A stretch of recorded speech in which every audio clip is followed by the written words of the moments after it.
Digital যুগে ঈদের শুভেচ্ছা এখন কয়েক সেকেন্ডের বিষয়।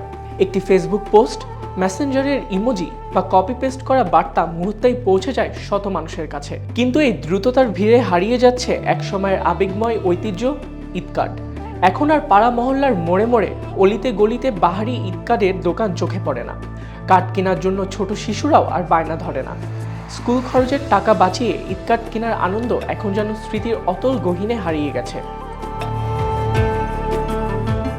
একসময় ঈদ এলেই শুরু হতো কার্ড কেনা বা বানানোর ব্যস্ততা।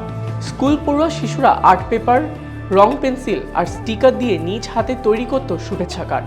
কোনো ঈদে কার্ড বানাতে না পারলেও স্কুলের কোনার রাস্তার দোকান থেকে ছোট ছোট ঈদ কার্ড কেনা হতো এবং বন্ধুদের হাতে সেগুলো তুলে দেওয়া হতো। কিন্তু কখনোই শুভেচ্ছা জানাতে ভুল হতো না। কেনা সেই কার্ডের ভাঁজে লুকিয়ে থাকতো ব্যক্তিগত অনুভূতি, আন্তরিকতা আর ভালোবাসার স্পর্শ।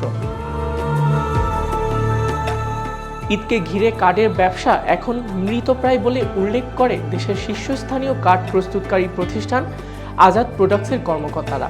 তবে অন্যান্য দেশে ই কার্ড এবং ই আমন্ত্রণের মতো ডিজিটাল শুভেচ্ছা পরিষেবাগুলো এখন খুব জনপ্রিয়, যদিও বাংলাদেশের বাজার এখন পর্যন্ত এই শিল্পে বৈচিত্র্য আনতে পারেনি।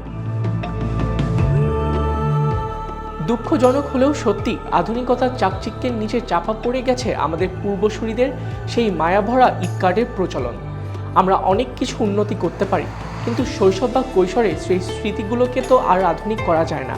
কার্ডের ভাঁজে লেগে থাকা সেই ভালোবাসা আজ কেবলই অ্যালবামের কোণে ধুলো জমা এক দীর্ঘশ্বাস।